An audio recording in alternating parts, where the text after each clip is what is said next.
Hi hello అందరికీ నమస్కారం friends. Welcome back to MVR DSC online classes. మనం ఈరోజు 5వ యూనిట్ తెలుగు మెథడ్లో భాగంగా చూద్దాం. ఓకేనా, 4 యూనిట్లు రివ్యూ చేస్తున్నాం. అవి ఆల్రెడీ మనకి ప్లేలిస్ట్లో ఉన్నాయి. అందరూ వాటిని చూడాల్సిందిగా చెప్తున్నాను. ఓకేనా, చూడండి. బోధనోపకరణాలు, వాటికి ఇంట్రడక్షన్ చూడండి. పూర్వకాలంలో విద్యా బోధన చేయాలంటే ఉపాధ్యాయులు నల్లబొల్ల, శుద్ధముక్క, తుడుపుగుడ్డ, చేతుల బెత్తం ఇవి ఉంటే వాళ్ళు చెప్పదలసిన విషయాన్ని నీట్గా విద్యార్థులకు అందించేదనమాట. ఓకేనా, అభ్యసనం సక్రమంగా సాగుతుందని ప్రగాఢంగా కూడా వాళ్ళు విశ్వసించారనమాట. ఏమేమి ఉండాలి? నల్లబొల్ల, శుద్ధముక్క, తుడుపుగుడ్డ అంటే డస్టర్, చేతిలో బెత్తం అనమాట, అంటే కట్టె. తమ చేతిలో బెత్తం తప్పకుండా విద్యార్థులకు అవధానాన్ని తమ వైపు మళ్లిస్తుందని బోధన యొక్క అభ్యాసం అని చూడు. కరెక్టే కదా, బోధన అభ్యాసం అనేది బాగా జరుగుతుందని, ఈ రెండు ఎటువంటి అడ్డంకి లేకుండా ముందుకు నడుస్తాయని అప్పట్లో నమ్మేవాళ్ళు అనమాట. ఇప్పుడు పూర్వకాలంలో చూడి, ఆంధ్రప్రదేశ్లో ప్రాథమిక విద్యా పథకం, జిల్లా ప్రాథమిక విద్యా పథకం డిపెప్, ఆ తర్వాత సర్వశిక్ష అభియాన్, రాజ్య విద్యా మిషన్ల ఏర్పాటు ఈ నమ్మకాన్ని కాస్త సడలించిందనమాట. ఇంకా కొంచెం అప్డేట్ చేసిందనమాట. చూడి, భారతీయ బాలల హక్కుల పరిరక్షణ సంస్థ national commission for protect of child rights NCPR, చూడు ఎన్సిపిసిఆర్ ఏర్పడిన తర్వాత పాఠశాలలో బెత్తం వాడకం అనేది పూర్తిగా తగ్గించారు. అంటే కట్టె అనేది వాడకూడదనమాట, స్టిక్. ఓకేనా, కానీ ఇప్పటికీ కొన్ని పాఠశాల విద్యార్థుల్లో శిక్షణలు విధించడం కొనసాగుతూనే ఉందన్నమాట. కానీ ఇప్పుడు కూడా కొన్ని పాఠశాలలో శిక్ష అనేది విధిస్తున్నారు అనమాట. అయితే ఇప్పుడు ఏ విద్యార్థి అయినా టెలిఫోన్ నెంబర్ 1908కి చూడి ఉచితంగా ఫోన్ చేసుకోవడం ద్వారా ఉపాధ్యాయులపై, పాఠశాల యజమానంపై, ఆ సంస్థపై ఫిర్యాదు అనేది చేయవచ్చు అనమాట 1908కి. ఓకేనా, నెక్స్ట్ ప్రతి పాఠశాలలోనూ దీనికి సంబంధించిన ఫిర్యాదులు పెట్టే కూడా ఏర్పాటు చేశారనమాట. ఓకేనా, అన్ని పాఠశాలలో యజమానులకు ఈ మధ్యకాలంలో ఈ ఆదేశాలు అనేవి మీరు బాగా గమనిస్తే ఇక్కడ టెలిఫోన్ నెంబరు 1908 ఉంది, అది మనకి రాంగ్ అనమాట. ఓకేనా ఫ్రెండ్స్, అది ఏ నెంబర్ మనకి 101098 గుర్తుపెట్టుకోవాలి. ఓకేనా, ఈ నెంబర్ మిస్టేక్ ఉంది, చేంజ్ చేసుకోండి. చూడి, ఇక ఈ నేపథ్యంలో పిల్లలు తమ యొక్క మాట వినేటట్లు, తమ బోధన వైపు దృష్టి కేంద్రీకరించేటట్లు చేయడానికి ఉపాధ్యాయులు ఏ జాగ్రత్తలు తీసుకోవాలో, విద్యార్థులకు అవధానాన్ని అడ్డుకట్టుకోవడానికి ముఖ్యంగా ప్రాథమిక స్థాయిలో ఉపాధ్యాయుడు ఏ బోధనోపకరణాలు ఉపయోగించాలో తెలుసుకుందాం అంటున్నారు అనమాట. చూడి, ఈ అధ్యాయం వల్ల మనం ఏమేమి నేర్చుకుంటామంటే బోధనోపకరణాల యొక్క నిర్వచనాలు ఇంపార్టెంట్, వాటి వల్ల కలిగే ప్రయోజనాలు తెలుసుకుంటాం. బోధనోపకరణాల ప్రయోజనాలను అర్థం చేసుకుంటాం అనమాట. వివిధ బోధనోపకరణాలు రకాలు, వాటిని ఏ విధంగా వాడాలి, వాటి యొక్క అవగాహన, బోధనోపకరణ తయారు ఏ విధంగా ఉంటుంది, భాషా క్రీడల ఆవశ్యకత గుర్తించి భాషా బోధనలో క్రీడల గురించి సంక్షిప్తంగా తెలుసుకుంటాం. కంప్యూటర్లో భాషా క్రీడలను పరిచయం చేసుకుంటాం అంటున్నాం అనమాట. ఇంపార్టెంట్, ఇది మనము ఒకసారి చెప్పుకోవడానికి ట్రై చేద్దాం ఫ్రెండ్స్. చూడి, బోధనోపకరణాలు, దాని యొక్క నిర్వచనాలు, అదేవిధంగా ఆవశ్యకత అనేది ఏ విధంగా ఉందో ఒకసారి చూద్దాం ఫ్రెండ్స్. ఓకేనా, ఉపకరణ నిర్వచనాలు చూడండి. కొంపెల్ల ఆంజనేయ శాస్త్రి చాలా ఇంపార్టెంట్. ఆయన ప్రకారం ఉపాధ్యాయులు పాఠ్యభాగ విశదీకరణలో లక్ష్యాలను ఏర్పరచుకుంటారు. ఈ లక్ష్య సాధనాలే బోధనోపకరణాలు. చూడి, లక్ష్య సాధనకు సాధనాలే బోధనోపకరణాలు. ఎవరు? కొంపెల్ల ఆంజనేయ శాస్త్రి. చూడి, ఉపాధ్యాయులు పాఠ్యభాగ విశదీకరణలో లక్ష్యాలను ఏర్పరచుకుంటాడు. ఆ లక్ష్య సాధనకు సాధనాలే బోధనోపకరణాలు. చాలా ఇంపార్టెంట్. డైరెక్ట్ బిట్లు ఆడతారనమాట మనకి. ప్రముఖ విద్యావేత్త, మాజీ కేంద్ర మంత్రి అయిన హుమయూన్ కబీర్ ఏం చెప్పారు చూడి, ఉపకరణం విషయ, చూడు ఈ డైరెక్ట్ ఇదే లేని అడిగాడు ఫ్రెండ్స్. ఇదే ఎట్లుందో అదే లేని అడిగాడు మనకి, టెక్స్ట్ బుక్ లో ఏదుందో అదే. ఓకేనా, ఉపకరణం విషయ చిత్రీకరణకు, విషయానికి సరైన వాక్యానికి, తొందరగా తేలిగ్గా విషయాన్ని అర్థం చేసుకోవడానికి, శాశ్వతమైన అవగాహనకు ఉపయోగపడుతుందని తేల్చి చెప్పిన వ్యక్తి ఎవరు? హుమయూన్ కబీర్. ఆల్రెడీ ఈ బిట్ వచ్చింది, డైరెక్ట్ గా మీరు బిట్లు అడిగాడు అనమాట టెట్ ఎగ్జామ్ లో వచ్చాయి. ఉపకరణం విషయ చిత్రీకరణకు, విషయానికి సరైన వాక్యానికి, తొందరగా తేలిగ్గా విషయాన్ని అర్థం చేసుకోవడానికి, శాశ్వతమైన అవగాహనకు ఉపయోగపడుతుందని తేల్చి చెప్పాడు. ఇది చెప్పింది ఎవరంటే హుమయూన్ కబీర్. చాలా important. Number of times bit అడిగాడు. మీకు నేను ప్రీవియస్ బిట్లు చేసేటప్పుడు ఖచ్చితంగా మెన్షన్ చేసి చెప్తా, ఈ బిట్ ఎక్కడుంది, ఏ పేజీలో ఉంది, మనం ఏ వీడియోలో చెప్పుకున్నామని కూడా చెప్తాను ఫ్రెండ్స్. ఓకేనా, చూడండి. వీటిని సాంప్రదాయంగా బోధనోపకరణాలు అంటున్నాడు. ఓకేనా, చూడి, బోధనోపకరణాల యొక్క ఆవశ్యకత. బోధనోపకరణాల ఆవశ్యకత ఏ విధంగా అంటే అభ్యసనంలోని విద్యార్థుల్లో మొలకెత్తే అనేక సందేహాలు బోధనోపకరణాల ద్వారా నివారించవచ్చు. చూడి, ఒక విద్యార్థి నేర్చుకునే సమయంలో తనకు వచ్చే సందేహాలను మనం బోధనోపకరణాల ద్వారా క్లియర్ చేయొచ్చు అనమాట, వాళ్ళ డౌట్స్ని. విద్యార్థులు నేర్చుకోవడం పట్ల ఆసక్తి అనేది పెరుగుతుంది ఖచ్చితంగా. అభ్యసనం అనేది ఆకర్షణీయంగా మారుతుంది ఖచ్చితంగా. ప్రతిరోజు విద్యార్థులు బడికి రావడానికి బోధనాభ్యసన కరణాల ఉపయోగం దోహదం చేస్తాయి. ఖచ్చితంగా మనం రకరకాల బోధనోపకరణాలు ఉపయోగించి పాఠం చెప్తే విద్యార్థులు బాగా వస్తారనమాట. నెక్స్ట్ చూడండి, విషయం సులభగ్రాహ్యం కావడం వల్ల విద్యార్థి నేర్చుకోవడంలో ఆత్మవిశ్వాసం అనేది పెరుగుతుంది. కరెక్టే కదా! విషయం సులభగ్రాహ్యం కావడం వల్ల విద్యార్థి నేర్చుకోవడంలో ఆత్మవిశ్వాసం అనేది పెరుగుతుంది. విషయం అర్థం చేసుకోవడానికి ఇతర తెలివైన విద్యార్థుల మీద ఆధారపడడం అనేది తగ్గుతుంది. ఆ రోజు విన్న విషయం ఆనాటి బోధన అభ్యాసన ఉపకరణాల గురించి విద్యార్థులు ఒకరితో ఒకరు చర్చించుకుంటారు. ఖచ్చితంగా మనము పాఠ్యాంశాన్ని బోధించిన తర్వాత పాఠంలో ఉన్న ప్రతి ఒక్క అంశాన్ని ఆ పాఠ్యం పూర్తయిన తర్వాత విద్యార్థులు చర్చించుకుంటారనమాట. దాని మూలంగా అవగాహన శక్తి అనేది బాగా పెరిగి అది స్థిరీకృతం అవుతుందనమాట. ఖచ్చితంగానే కదా! విద్యార్థుల సృజనాత్మకత, క్రియాశీలత అనేది కూడా పెంపొందుతాయి. ఇవన్నీ కరెక్టే కదా! దీని యొక్క ఉపకరణాలు చూడండి, బోధనోపకరణాల యొక్క ఉపయోగాలు.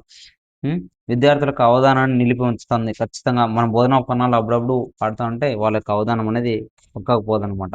సహజంగా విద్యార్థులకు పాఠశాల వెలుపలి వాతావరణం పట్ల ఉండే ఆసక్తిని తగ్గించగలుగుతుందనమాట. కరెక్టే కదా! సంఖ్య ఎక్కువగా ఉన్న తరగతుల్లో కూడా బోధన అనేది సులభతరం అవుతుంది. ఖచ్చితంగా ఎక్కువ సంఖ్యలో ఉన్న తరగతుల్లో కూడా బోధన అనేది సులభతరం అవుతుంది. విద్యార్థుల మధ్య విద్యార్థులకు ఉపాధ్యాయుల మధ్య విద్యార్థులకు అదేవిధంగా ఉపాధ్యాయునికి మధ్య ఆసక్తికరమైన సంభాషణ అనేది ఖచ్చితంగా ఏర్పడుతుంది. కరెక్టే కదా! ఒక విద్యార్థి మధ్య సంభాషణ కానీ, అదే విద్యార్థులకు ఉపాధ్యాయునికి మధ్య ఆసక్తికరమైన సంభాషణ అనేది జరగడానికి వీలుంటుందన్నమాట. పాఠ్య విషయానికి అదనంగా సమాచారం అనేది ఇవ్వగలుగుతాం. ఖచ్చితంగా ఉపాధ్యాయుడు ఒక మార్గదర్శిగా ఖచ్చితంగా అవుతాడనమాట. బోధనాభ్యాసన ఉపకరణాలు ఉపయోగించినప్పుడు తీసుకోవాల్సిన జాగ్రత్తలు ఏ విధంగా తీసుకోవాలి మనం, ఓకేనా? ఉపాధ్యాయుడు బోధనోపకరణాల వినియోగంలో కొన్ని జాగ్రత్తలు తీసుకోవాలంటున్నాడు. చూడండి, ఒక అంశాన్ని వివరించడానికి మితిమీరిన సంఖ్యలో బోధనోపకరణాలు ఉపయోగించకూడదు. కరెక్ట్ కదా! ఏదైనా అంశాన్ని మనం చెప్పేటప్పుడు ఎక్కువ బోధనోపకరణాలు అనేది ఉపయోగించకూడదు అనమాట. దాని మూలంగా లక్ష్యం సాధించకపోగా అది ఒక ప్రదర్శనగా మారిపోతుంది. కరెక్ట్ కదా! మనము ఒక విషయాన్ని అర్థం చేసుకోవడానికి ఎంత మాత్రం ఉపయోగించాలో అంతే ఉపయోగించాలి. ఎక్కువ ఉపయోగించినామంటే విద్యార్థులు కాన్సెప్ట్ మర్చిపోయి ఆ టీఎల్ఎంస్ పైన పడిపోతారనమాట. బోధనోపకరణాన్ని బోధనకు ముందు ప్రదర్శించడానికి కానీ, మొత్తం పాఠ్య బోధన అయిపోయిన తర్వాత ప్రదర్శించడానికి కానీ చేయకూడదనమాట. ఈ టీఎల్ఎంస్‌ని బిఫోర్ టీచింగ్ అని, ఆఫ్టర్ టీచింగ్ అని చేయకూడదనమాట. ఎప్పుడు చేయాలి? పాఠ్య బోధన సమయంలో, సముచిత సమయంలో మాత్రమే ప్రదర్శించాలి. నువ్వు ఒక పాఠ్యాంశాన్ని బోధించినప్పుడు సందర్భానుసారంగా టీఎల్ఎంస్‌ని వాడాలంటున్నాడు. ఒకవేళ ఉపయోగిస్తున్న బోధనోపకరణం పెద్దదిగా ఉండి, తరగతి గదిలోకి తీసుకువెళ్ళిన దగ్గరుండి పిల్లలు దాని మీద దృష్టి నిలిపి ఉండే పరిస్థితి ఉంటే, ఉపాధ్యాయుడు దానిని వెంట తీసుకొని వెళ్ళకుండా ప్రదర్శించే సమయం వచ్చినప్పుడు మాత్రమే దానిని తరగతి గదిలో ప్రవేశపెట్టాలి గాని, తాను వెళ్ళి తీసుకొని వచ్చినట్లుగా ఏర్పాట్లు చేసుకోవాలి.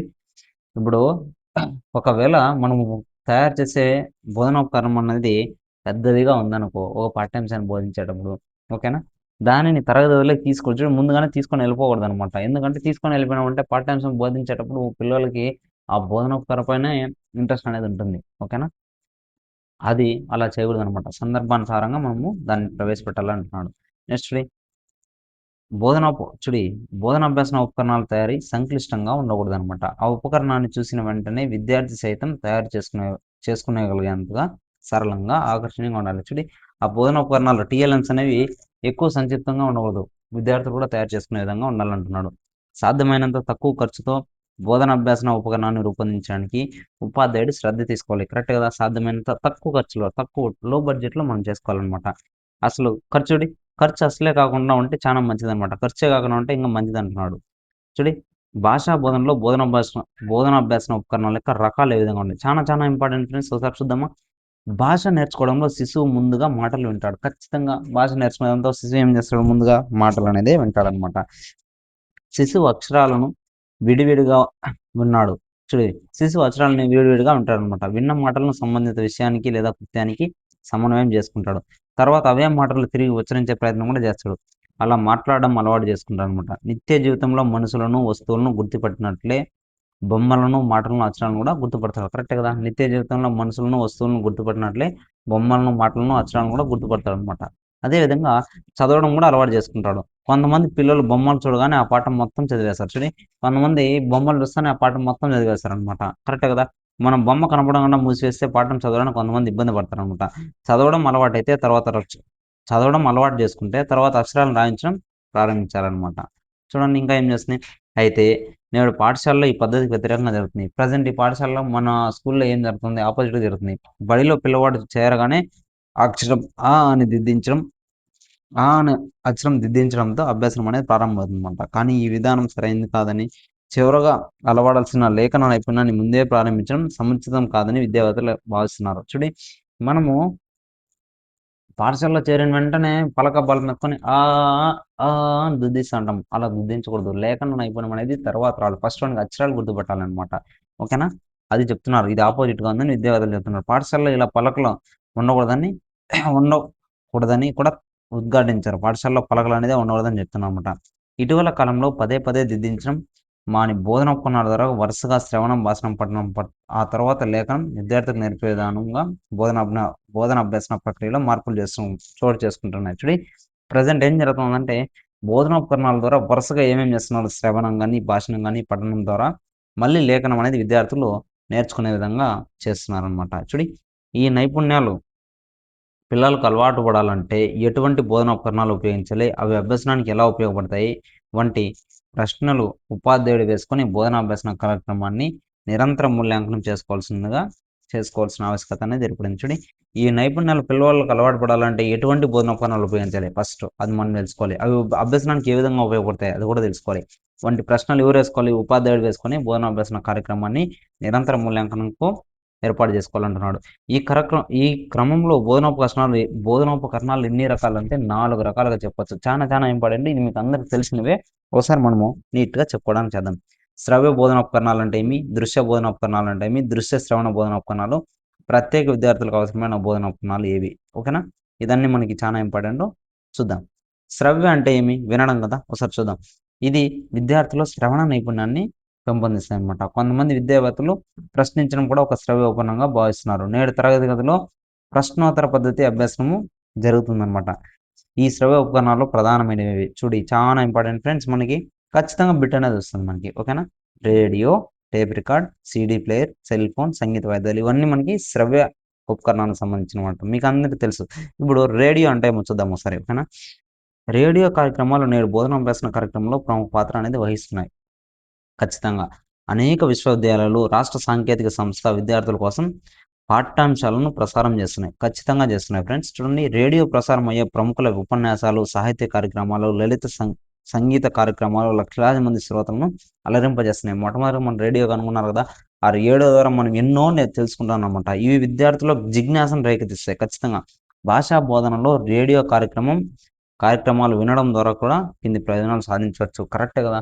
మన యొక్క ఎడ్యుకేషన్ పర్పసే కాదు. మీరు కూడా అప్పుడప్పుడు ఏం చేస్తా అంటారంటే పాటలు వింటా అంటారు ఫ్రెండ్స్. వినడానికి చాలా సమ్మగా ఉంటుంది. హాయిగా ఉంటుంది.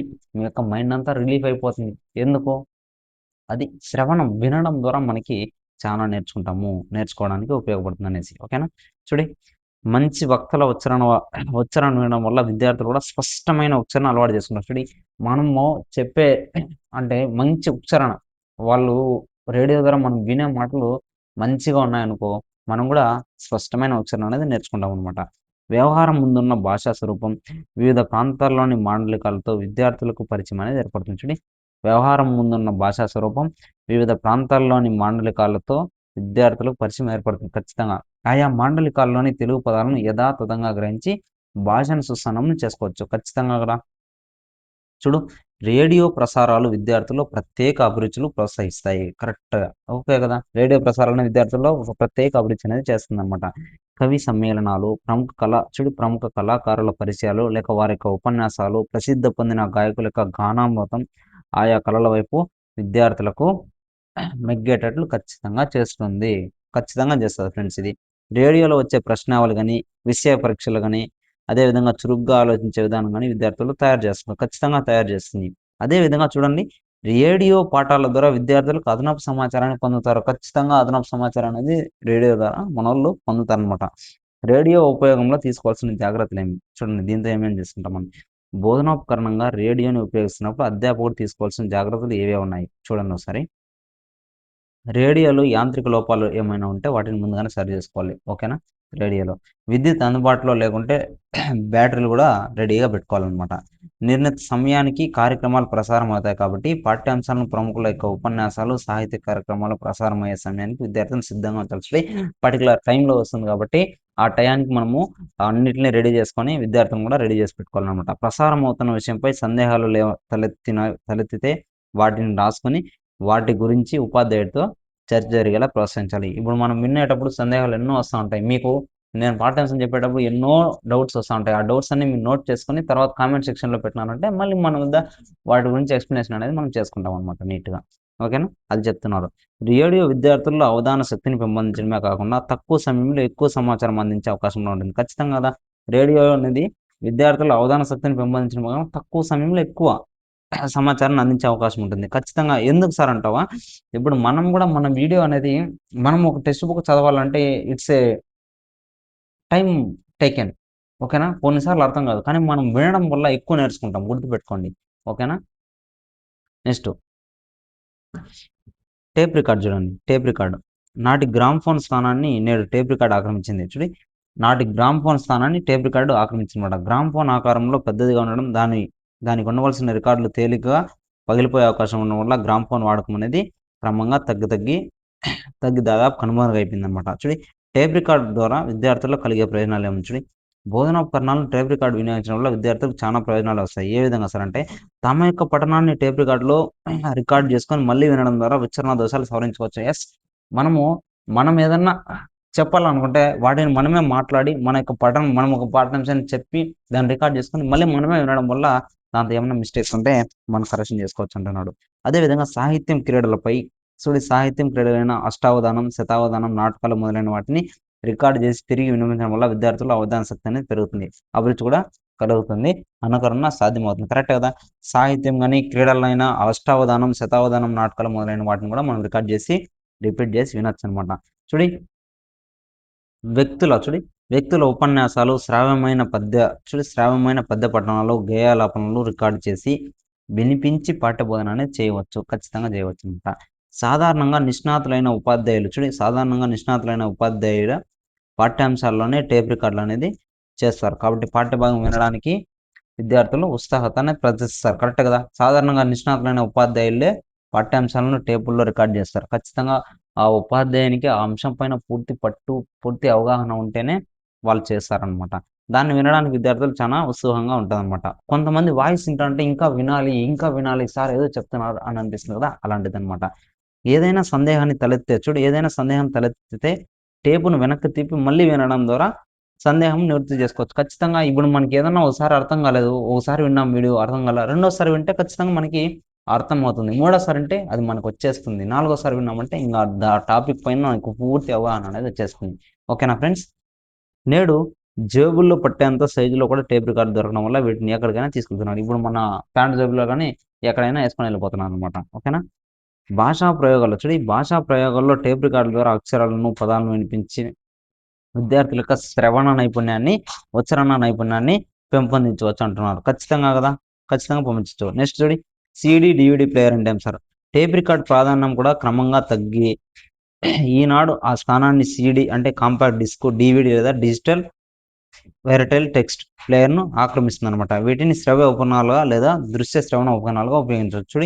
టేప్ రికార్డ్ ప్రాధాన్యం అనేది కూడా క్రమంగా తగ్గి ఈనాడు ఏం చేసింది సీడీ అంటే కాంపాక్ట్ డిస్క్ లేదా డీవీడీ అంటే డిజిటల్ వెర్సటైల్ డిస్క్ ప్లేయర్స్ అనేది ఆక్రమించిందనమాట. వీటిని శ్రవ్య ఉపకరణాలుగాను లేదా దృశ్య ఉపకరణాలుగా రెండింటిగా ఉపయోగిస్తున్నారనమాట. చూడండి ఒకసారి సీడీ లేదా డీవీడీలో టేప్ కంటే స్పష్టంగా ధ్వని ముద్రితమవడం వల్ల, ముఖ్యంగా డీవీడీలో డిజిటల్ ధ్వనులు ఉండడం వల్ల వ్యక్తులను నేరుగా మనతో సంభాషించిన అనుభూతి కలుగుతుంది. మీరు ప్రత్యక్షంగా ఒక లెసన్ వింటున్నారంటే, మీరు ప్రత్యక్షంగా పుస్తకాన్ని వింటున్నారు అంటే, లైన్ టు లైన్ వింటున్నారంటే మీకు ప్రత్యక్ష అనుభూతి అనేది కలుగుతుందనమాట. ఓకేనా? ఇప్పుడు ఐప్యాడ్‌లు చూడండి ఫ్రెండ్స్, చూడండి మేడమ్స్. ఇప్పుడు ఐప్యాడ్‌లు క్రమంగా సీడీ, డీవీడీ ప్లేయర్‌లు కూడా తోసి రాజంటున్నాయి. రాబోయే కాలంలో ఐప్యాడ్‌లు మరింత విద్యారంగాన్ని ఉపయోగించబడే అవకాశాలు ఉన్నాయి. ఇప్పటికే కొన్ని రంగాల్లో ఐప్యాడ్స్ అనేవి కూడా ప్రాముఖ్యత వచ్చిందంటున్నారు. Next cell phones. విద్యార్థుల్లో అత్యధిక సంఖ్యలో సెల్ ఫోన్లు వాడుతున్నప్పటికీ వాటిని విద్యాపరంగా ఉపయోగించడంలో ఎక్కువ కనిపించదు అంటున్నాడు. మొబైల్స్ కూడా మనకి ఎక్కువ ఎడ్యుకేషన్ పరంగా ఉపయోగపడుతుందని చెప్తున్నమాట.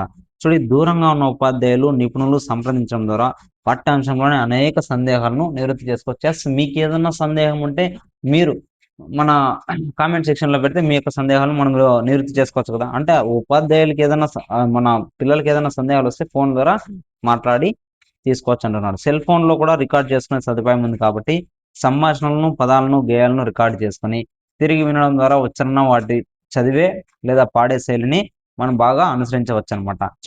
నేడు సెల్ ఫోన్‌లో ఇంటర్నెట్ అంతర్జాలం అనుసంధానం చేయడం ద్వారా విద్యా విషయకంగా అనేక విషయాలు తెలుసుకునే అవకాశం కూడా ఏర్పడుతుంది. ఖచ్చితంగా ఇంటర్నెట్ ఉందంటే మనకి ఎన్నో రకాల ఎడ్యుకేషన్ పరంగా ఉపయోగాలు ఉందనమాట.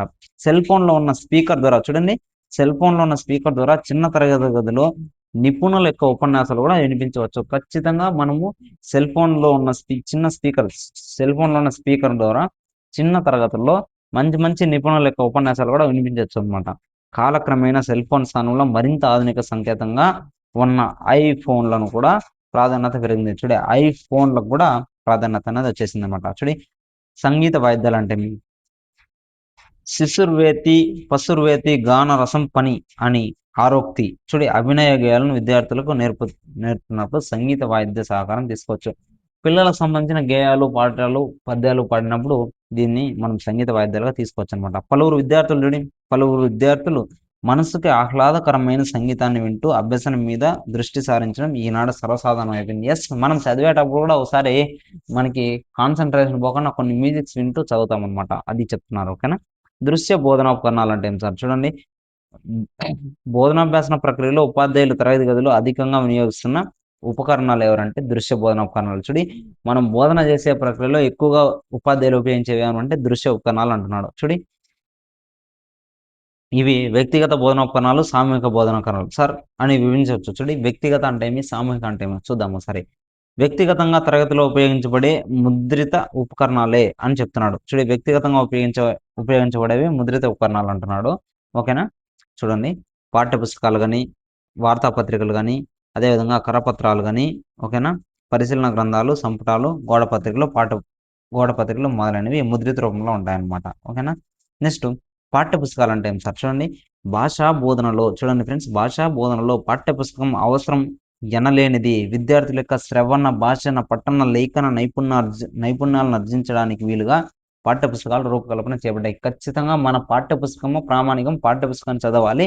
దాని ద్వారానే విద్యార్థులు ఏమేమి వస్తుంది, శ్రవణ, భాషణ, పఠన, లేఖన నైపుణ్యాలని ఆర్జించడానికి వీలు పడుతుంది అంటున్నాడు. అలాగే చేయవలసిన ప్రాజెక్ట్ పనులు కూడా సూచిస్తున్నాయన్నమాట. భాషా పరిజ్ఞానం, పదజాలాభివృద్ధి, వ్యాకరణ భాషా పరిజ్ఞానం, పదజాలాభివృద్ధి, వ్యాకరణ అవగాహన పాఠ్యపుస్తకంతోనే సాధ్యమవుతుందని చెప్తున్నాడు. కరెక్టే కదా? భాషా పరిజ్ఞానం, పదజాలాభివృద్ధి, వ్యాకరణ అవగాహన పాఠ్యపుస్తకంతోనే సాధ్యమవుతుందని చెప్తున్నాడు. వార్తాపత్రికలు అంటే ఏమి? నేటి వార్తాపత్రికలు విస్తృతంగా అనేక అంశాలను ప్రస్తావిస్తున్నాయి. కరెక్టే కదా? మనకి న్యూస్ పేపర్స్ అనేది చాలా ఇంపార్టెంట్. ఎందుకంటే నెంబర్ ఆఫ్ చాలా అనేక రకమైన విషయాలు వస్తాయన్నమాట. నూతన సాహితీ ప్రక్రియలు, ఆధునిక ధోరణులు, రచనా సమీక్షలు, రచనా సమీక్షలు, సంస్కరణలు అనేకం వార్తాపత్రికల్లో చోటు చేసుకుంటాయి. ముఖ్యంగా బాలబాలికల కోసం పత్రికలు ప్రత్యేకంగా పేజీలు కూడా కేటాయిస్తున్నారు. కరెక్టే కదా? న్యూస్ పేపర్లో బాలబాలికల కోసం ప్రత్యేకంగా కొన్ని పేజెస్ అనేవి కూడా రాస్తున్నాం అనమాట. కరపత్రాలు అంటే ఏం సార్? కరపత్రాలు అంటే ఏమి? అనేక అంశాల పట్ల వివిధ సంస్థలు కరపత్రాలను విడుదల చేస్తున్నాయి. వాటిలో విద్యారంగానికి సంబంధించినవి కూడా ఉంటాయి. ఇవి ఉపాధ్యాయులకు, విద్యార్థులకు సంక్షిప్తంగా కావాల్సిన సమాచారం అందజేస్తాయి. కరెక్ట్ కదా? అనేక అంశాల పట్ల వివిధ సంస్థలు కరపత్రాలు విడుదల చేస్తాయి. వాటిలో విద్యారంగానికి సంబంధించినవి కూడా ఉంటాయి. ఇవి ఉపాధ్యాయునికి ఉపయోగపడతాయి. అదేవిధంగా విద్యార్థులకు కావాల్సిన సమాచారం కూడా దీంతో ఉంటుందన్నమాట. వీటిని సేకరించి బోధనాభ్యాసన ఉపకరణానికి ఉపయోగించవచ్చు అనమాట, మనం బోధన చేసేదానికి. పరిశీలన గ్రంథాలు అంటే ఏమి? సంపుటాలు అంటే చూడండి, పాఠ్యాంశాలకు అదనంగా సమాచారం సేకరించడానికి తత్సంబంధిత పరిశీలన గ్రంథాలు, సంపుటాలు, సంకలనాలు, సంచికలు వంటివి సంప్రదింపు సామాగ్రిగా అందుబాటులో ఉంది. పాఠ్యాంశాలను అదనంగా సమాచారాన్ని సేకరించడానికి సంబంధించిన పరిశీలన గ్రంథాలు అనేవి ఉంటాయన్నమాట. ఈ సంపుటాలు కానీ, సంకలనాలు, సంచికలు వంటివి సంప్రదింపు సామాగ్రిలు అందుబాటులో ఉంటాయి. వీటి ద్వారా పాఠ్యాంశానికి సంబంధించిన పూర్వకథలను, విస్తృత సమాచారాన్ని భాషా అభ్యాసనంలో వినియోగించుకునే ఆస్కారం అనేది ఉంది. కరెక్టే కదా? నెక్స్ట్ గోడ పత్రికలు అంటే చూడండి, విద్యార్థుల్లో రచనతో, చిత్రాలతో, కృత్యాలతో స్వయంగా విద్యార్థుల ద్వారానే పత్రిక తయారు చేయించి, ప్రతి వారం లేదా నెలకోసారి గోడను అంటించడం వల్ల విద్యార్థుల్లో సృజనాత్మక శక్తి పెరుగుతుంది. గోడ పత్రిక చాలా ఇంపార్టెంట్ కదా! విద్యార్థుల రచనలతో గాని, చిత్రాలతో గాని, కృత్యాలతో గాని స్వయంగా విద్యార్థుల ద్వారానే పత్రికలు తయారు చేయించి, ప్రతి వారం లేదా నెలకోసారి గోడను అంటించడం వల్ల విద్యార్థులు ఏమొస్తుంది? సృజనాత్మక శక్తి అనేది పెరుగుతుంది. ఇంపార్టెంట్ ఫ్రెండ్స్ ఇది.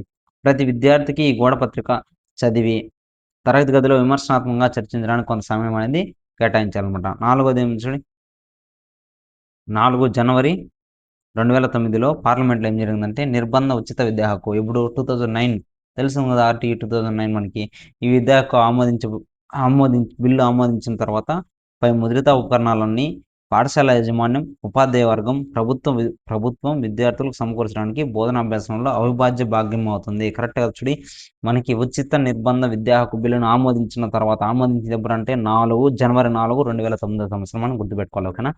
చూడండి, ఇక సామూహిక బోధనోపకరణాలని బోధనాభ్యసన ప్రక్రియలో సందర్భాన్ని బట్టి ప్రదర్శించే దృశ్యోపకరణాలుగా చెప్పొచ్చు. సామూహిక బోధనోపకరణాలు అనేది బోధనాభ్యసన ప్రక్రియలో సందర్భాన్ని బట్టి ప్రదర్శించే దృశ్యోపకరణాలుగా చెప్పొచ్చనమాట.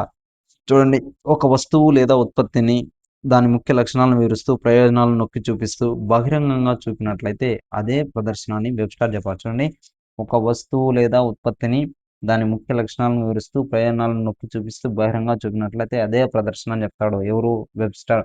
బోధనోపకరణము అని చెప్పింది వెబ్‌స్టార్, గుర్తుపెట్టుకోవాలి. ఇది చాలా ఇంపార్టెంట్. వెబ్‌స్టార్ యొక్క నిర్వచనము నంబర్ ఆఫ్ టైమ్స్ అడిగారు ఫ్రెండ్స్. ఓకేనా? ఈ దృశ్య ఉపకరణాలు ఏమున్నాయంటే ద్వి పార్శ్వ ఉపకరణాలు, త్రిపార్శ్వ ఉపకరణాలు, సాంకేతిక ఉపకరణాలు అని విభజించారనమాట. ఓకేనా? చూద్దాం ద్విపార్శ్వ ఉపకరణాలు అంటే ఏమి? ఓకేనా? ద్విపార్శ్వ ఉపకరణాలు పొడవు, వెడల్పు మాత్రమే కలిగి ఉంటాయన్నమాట. చిత్రాలన్నీ ద్విపార్శ్వ ఉపకరణాలే. వీటిని ద్విపరిణామ ఉపకరణాలు కూడా అని అంటారు. చూడు, ద్విపరిణామ, ఇది కొత్త పేరు వచ్చింది కదా! అది కూడా ఇంపార్టెంట్. చూడి, ఏమేమి ఉన్నాయి? వర్ణ చిత్రాలు, రేఖా చిత్రాలు, కథా చిత్రాలు, మెరుపాటలు. ఓకేనా? ఇవన్నీ 2D. స్థలాకృతి చిత్రాలు, దారపటాలు, ఛాయాచిత్రాలు, వ్యంగ్య చిత్రాలు, ఇవన్నీ 2D అనమాట. చూడు, 1000 మాటలు వేయలేని పని ఒక బొమ్మ చేస్తుందని ఒక నానుడి ఉంది. కరెక్ట్ కదా! 1000 మాటలు చేయలేని పని 1000 మాటలు చేయలేని పని ఒక బొమ్మ చేస్తుందని ఒక నానుడి ఉంది. కరెక్ట్ కదా! మనకి కొన్ని కాన్సెప్ట్స్ అర్థం కావు ఎంత చదివినా. కానీ ఒక ఫోటో ద్వారా, పిక్చర్ ద్వారా నేర్చుకున్నామంటే ఈజీగా అర్థమైందనమాట. క్లిష్టమైన అంశాలను చిత్రపటాల్లోకి తీసుకురావడం వల్ల విషయం సులభంగా అర్థం. అదే ఇచ్చాడు నెక్స్ట్ పాయింట్ కూడా. కొన్ని కష్టమైన అంశాన్ని చిత్రపటాల ద్వారా మనము ఈజీగా నేర్చుకుంటాం అనమాట. చూడండి, చిత్రాలు, పటాలు అన్నీ స్వయం వ్యక్తాలు.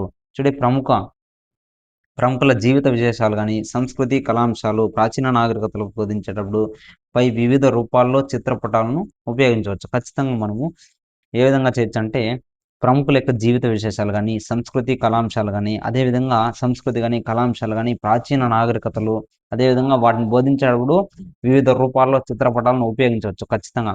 వర్ణ చిత్రాల్లో కేవలం తెలుపు, నలుపు వర్ణాలు లేక పెన్సిల్‌ని కూడా ఉపయోగించవచ్చు మనము ఆ చిత్రాల్లో.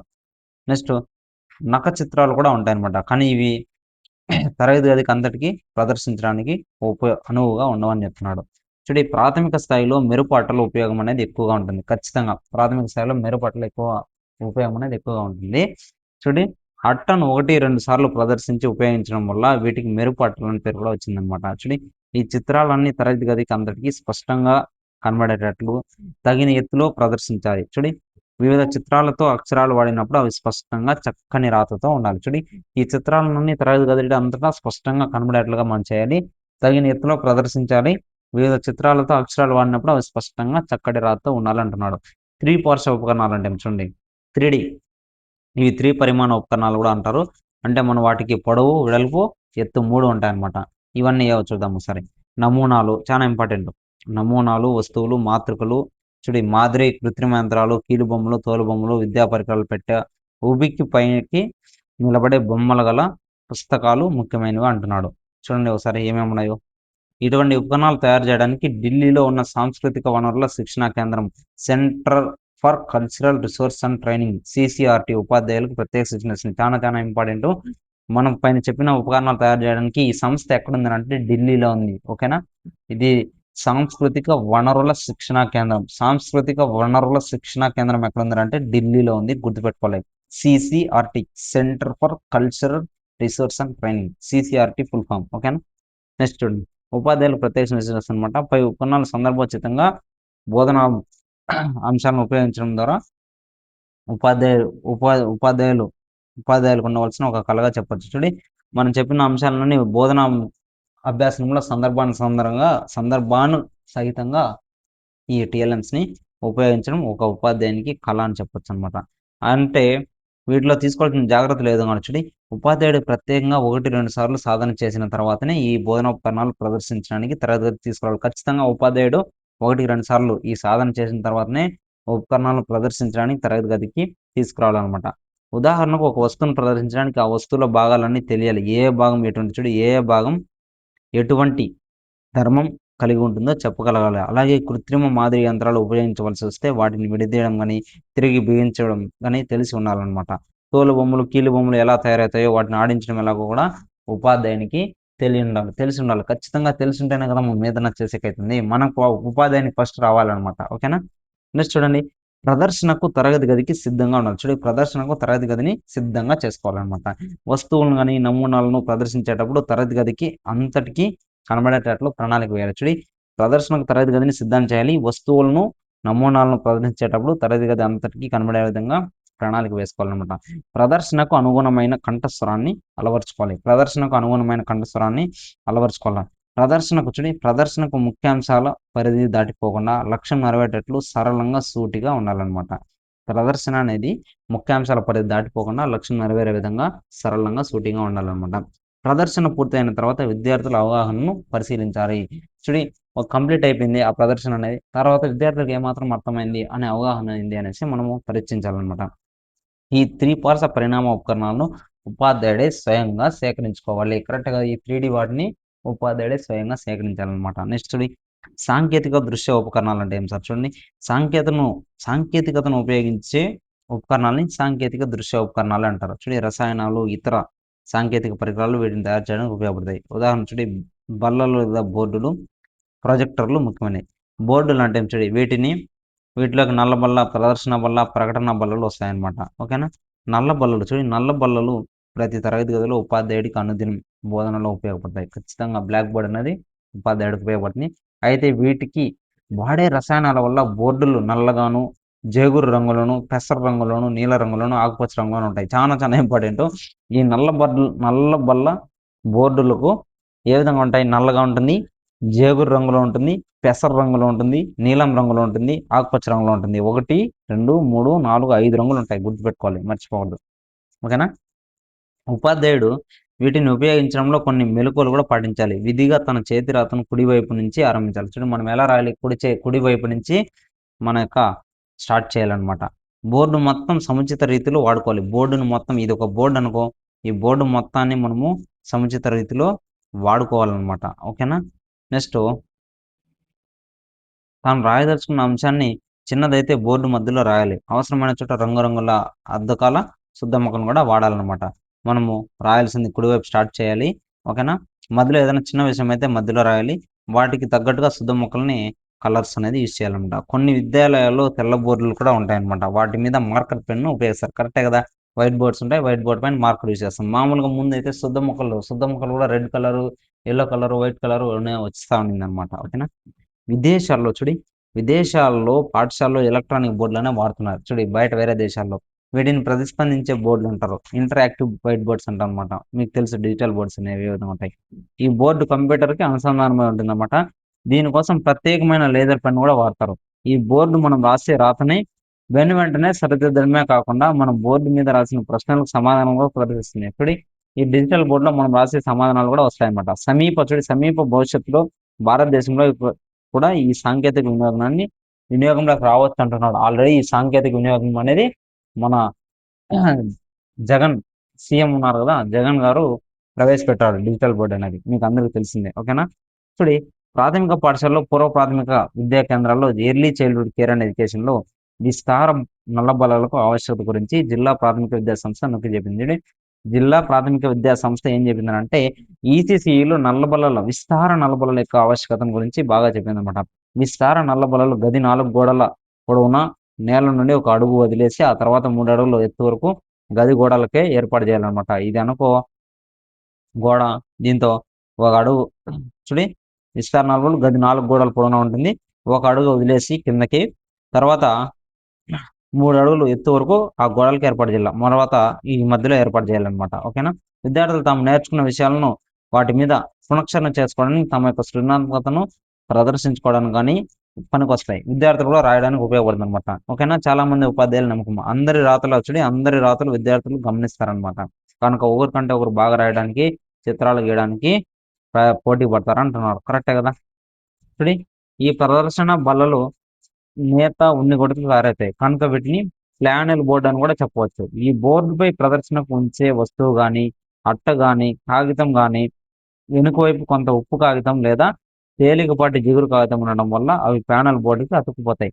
తీసేటప్పుడు తేలిగ్గా ఊడిపోతాయి అన్నమాట. చూడండి ఈ ప్రదర్శన బల్లలు అనేది నేత ఉన్ని కొడుతూ తయారవుతాయి కాబట్టి వీటిని ప్లానల్ బోర్డులను కూడా పిలుస్తారనమాట. ఈ బోర్డు ప్రదర్శనకు ఉంచే వస్తువులు కానీ, అట్లు కానీ, కాగితం కానీ వెనుక వైపు కొంత ఉప్పు కాగితం లేదా తేలికపాటి జిగురు కాగితం ఉండడం వల్ల అవి ప్యానల్ బోర్డుకు అతుక్కుంటాయి. తీసేటప్పుడు తేలిగ్గా ఓడిపోతాయి అంటున్నాడు. నెక్స్ట్ చూడి ఈ ప్రకటన బల్లలు లేదా బులెటిన్ బోర్డులు వివిధ సూచనలు విద్యార్థులు జారీ చేయడానికి, వార్తా విశేషాలను తెలియజేయడానికి పనికొస్తాయి అంటున్నాడు. ప్రాజెక్టులు అంటే ఏం సార్? చూడండి ఓవర్ హెడ్ చూడి ఓవర్ హెడ్ మరియు స్లైడ్ ప్రాజెక్టులు ఈ విభాగంలో వస్తాయి ప్రొజెక్టర్స్ లో. ఓకేనా? ఈ ప్రాజెక్టులు దృశ్య ప్రసార యంత్రాలు అన్నమాట.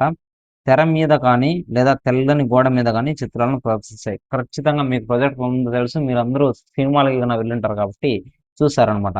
ఈ ఓవర్ హెడ్ ప్రాజెక్ట్ లో పారదర్శకమైన దృఢమైన సిల్లోసిన్ సీట్ అనేది వాడతారనమాట. ఇంపార్టెంట్ మార్కర్ పెన్నులతో చిత్రీకరించిన చిత్రాలు, పట్టికలు, రేఖాపట్టికల విషయాంశాలను ప్రొజెక్టర్ తెర మీదకు ప్రసారం చేస్తుంది అనమాట. ప్రొజెక్టర్ ద్వారా మనకి తెరపైన వాటిని చూడొచ్చు అనమాట. చిన్న స్లైడ్లో భద్రపరిచి సమాచారం కూడా స్లైడ్లు ప్రొజెక్టర్ ద్వారా ప్రదర్శించి విద్యార్థులకు వివరించవచ్చు. కరెక్ట్ కదా? చిన్న స్లైడ్లో భద్రపరిచి సమాచారం కూడా స్లైడ్ల ద్వారా ప్రొజెక్టర్ ద్వారా ప్రదర్శించి ఉపాధ్యాయులు విద్యార్థులకు వివరించవచ్చు అనమాట.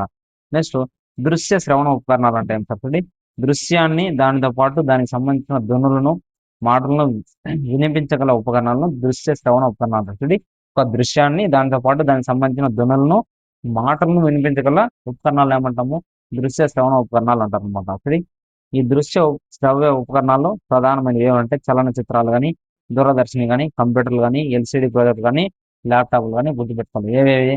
చలనచిత్రాలు, దూరదర్శిని, అదేవిధంగా కంప్యూటర్లు, ఎల్సిడి ప్రాజెక్టులు, ల్యాప్టాప్లను మనం గుర్తుపెట్టుకోవాలి. చలనచిత్రాలు అంటే ఏం సార్? చలనచిత్రాలు చూడండి ఒకసారి ఏమేమి వస్తుందో. చలనచిత్రాల్లో మీకు అందరికీ తెలుసు కథా చిత్రాలు, వ్యాఖ్యాయిత చిత్రాలు, డాక్యుమెంటరీ కానీ, కార్టూన్ చిత్రాలు, మూకీ చిత్రాలు మొదలైనవన్నీ ఉంటాయన్నమాట. సామాజిక చారిత్రక కథ సామాజిక చారిత్రక కథా చలనచిత్రాలు తగిన నిబద్ధతతో అధ్యయనంతో నిర్మించినవైతే ఆ విద్యార్థులకు మార్గదర్శనం చేస్తాయి. కరెక్ట్ కదా? సామాజిక చారిత్రక కథా చలనచిత్రాలు తగిన నిబద్ధతతో అధ్యయనం నిర్మించినవైతే ఆ విద్యార్థుల యొక్క మార్గదర్శనం బాగా ఉపయోగపడతాయి. ఇటువంటి చిత్రాలను ప్రభుత్వం వినోద పన్ను మినహాయిస్తుంది. ఇటువంటి చిత్రాలకు ప్రభుత్వం అనేది ట్యాక్స్ అనేది మినహాయింపిస్తుంది అనమాట. నెక్స్ట్ చూడి వ్యాఖ్యాయేత చిత్రాలు డాక్యుమెంటరీ చూడి ఈ డాక్యుమెంటరీలు తీసుకునే విషయంలో విద్యార్థులకు స్ఫూర్తిని కలిగించేవి కానీ, సమాజ పరిస్థితులను చిత్రించేవి కానీ, ప్రముఖ సంస్థలపై పనితీరు ప్రతిబింబించేవి ఉంటాయన్నమాట. ఇవి వివిధ ప్రాంతాల విశిష్టతను, సామాజిక రుగ్మతలను కళ్ళ ముందు చూపిస్తాయి. అయితే వీటికి విశేష ప్రచారం లభించడం లేదు. చూడి ఈ డాక్యుమెంటరీస్ అనేది విషయ అంశాల్లో విద్యార్థులకు స్ఫూర్తిని కలిగించేవిగా ఉంటాయన్నమాట. సమాజ పరిస్థితులను చిత్రించేవిగా, ప్రముఖ సంస్థల యొక్క పనితీరును ప్రతిబింబించేవిగా ఉంటాయని చెప్తున్నారు. నెక్స్ట్ చూడండి విద్యా విషయక లఘు చిత్రాలను మార్కెట్లో అందుబాటులో ఉంటున్నాయన్నమాట. వీటిని ఉపాధ్యాయులు సాధించుకుంటే విద్యార్థుల అభ్యసనం ఆకర్షణీయంగా మారుతుంది. కరెక్ట్ కదా? విద్యా విషయక లఘు చిత్రాలను మార్కెట్లో అందుబాటులో ఉన్నాయన్నమాట. ప్రజెంట్ అయితే ఉన్నాయి. వీటిని ఉపాధ్యాయులు బాగా సాధించుకుంటే విద్యార్థుల యొక్క అభ్యసనం అనేది ఏ విధంగా ఉంటుంది? ఆకర్షణీయంగా మారుతుంది. అయితే వీటితో పాటు తరగతి గదిలో కూడా ప్రసార సాధనాలు కూడా ఉపాధ్యాయులు సమకూర్చుకోవాల్సి ఉంటుంది. ఖచ్చితంగా కదా? వీటితో పాటు ఏం చేయాలి? తరగతి గదిలో ప్రసార సాధనాలు కూడా మనము ఉపాధ్యాయులు సమకూర్చుకోవాలంటున్నాం అనమాట. ఈ చలన చిత్రాల్లో కూడా 3 పరిమాణ చిత్రాలు 3Dవి నిర్మితమవుతాయి. ఖచ్చితంగా ఇవి విద్యార్థులను ఆకర్షణీయంగా ఉంటాయి. బాగా ఈజీగా ఆకర్షితులు అవుతారు విద్యార్థులు. అయితే ఈ నిర్మాణాలను తెలుగు భాషలో అంతగా లేవు అనమాట. విద్యా విషయకంగా ఆంగ్లంలో ఈ చిత్రాలు ఎన్నో లభించేవి అవకాశాలు ఉన్నాయి. ఇంగ్లీష్లో మనకి ఇంగ్లీష్ లెసన్స్ మాక్సిమం స్టోరీ రూపంలో మూవీస్ రూపంలో ఉన్నాయన్నమాట. ఓకేనా? ఈ కార్టూన్ చిత్రాలు పిల్లల యొక్క వినోదం కోసం ఉంటాయన్నమాట. ఇవి పిల్లల సృజనాత్మక శక్తిని, ఊహాశక్తిని కూడా పెంపొందిస్తాయి. కార్టూన్ చిత్రాలు పిల్లల యొక్క వినోదం కోసం ఉంటాయి. ఇవి పిల్లల సృజనాత్మక శక్తిని, ఊహాశక్తిని పెంపొందిస్తాయి అన్నమాట. చూడి టెలివిజన్‌లో పిల్లల కోసం కొన్ని ఛానెల్‌లు ఉన్నాయి. కార్టూన్ నెట్‌వర్క్ అని, పోగో అని, జెటిక్స్ అని, డిస్కవరీ కిడ్స్ అని ఈ కార్యక్రమాలనేవి చిన్న పిల్లల కోసం మాత్రమే ఉన్నాయన్నమాట. ఓకేనా?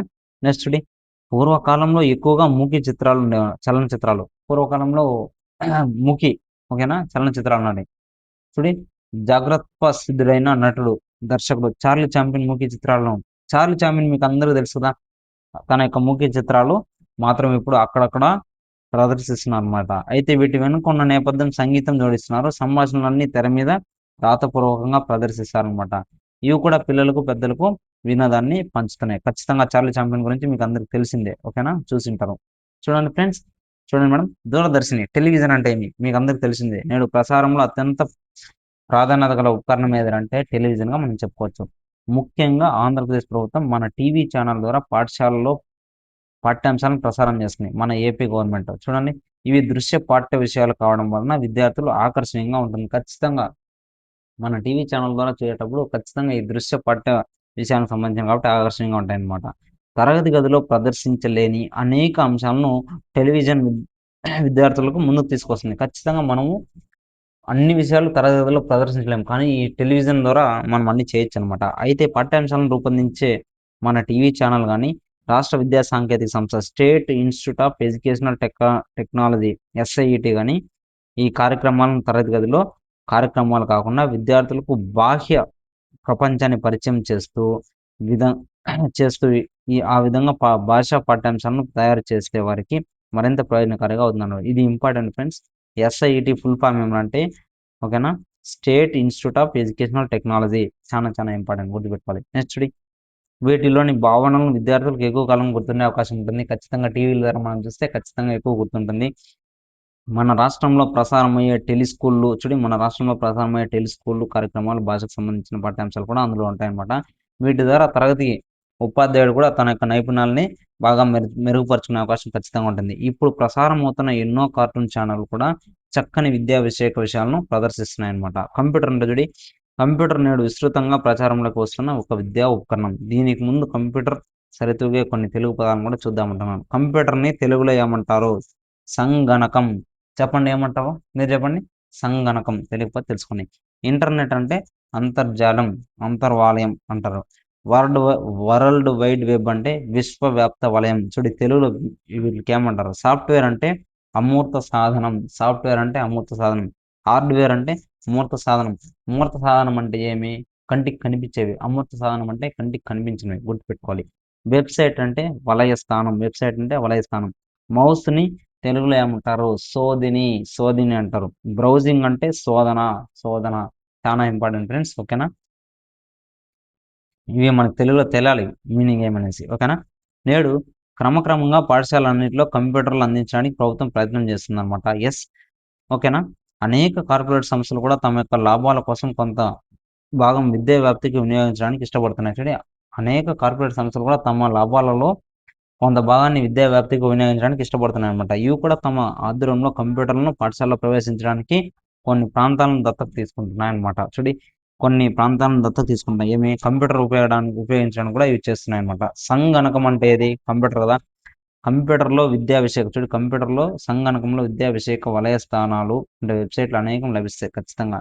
కొంతలో కొంత ఈ సాధనాన్ని ఉపయోగించడం వల్ల విద్యార్థికి అలవాటైతే అనేక విద్యా విషయక సమాచారం సంపాదించుకుంటాడు. ఖచ్చితంగా కంప్యూటర్ అనేది యూజ్ నేర్చుకుంటే ఆటోమేటిక్‌గా ఎక్కువ తెలుసుకోగలడన్నమాట. నెక్స్ట్ గూగుల్, వికీపీడియా లాంటి వలయ స్థానాలు అత్యంత అధునాతన పరిశోధనలు కూడా విద్యార్థులకు అందజేస్తున్నారు. కరెక్టే కదా! గూగుల్ గాని, వికీపీడియా గాని మనకి నేర్చుకోవడానికి చాలా వస్తుందన్నమాట. పూర్వ ప్రాథమిక విద్యలో ఉన్న పసి బాలలు సైతం నేడు సంగణకంలో ఆటలు అంటే కంప్యూటర్ గేమ్స్ అనేవి తేలిగ్గా ఆడేస్తున్నారు. మీరందరూ కూడా ఆడింటారనమాట చాలా మంది. ఓకేనా?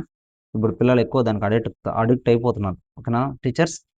ఉపాధ్యాయులు, తల్లిదండ్రులు, విద్యార్థులు అవాంఛనీయమైన వలయ స్థానంలోకి పోకుండా ఆయా స్థానాలను నిరోధించే ఏర్పాట్లు కూడా సంగణకంలో ఉన్నాయి. ఉపాధ్యాయులు, తల్లిదండ్రులు, విద్యార్థులు అవాంఛనీయమైన వలయ స్థానంలోకి పోకుండా కొన్ని ఉంటాయి వెబ్‌సైట్స్ వాటిలోకి పోకుండా వాటిని నిరోధించే స్థానం కూడా కంప్యూటర్‌లో ఉంది అంటున్నాడు.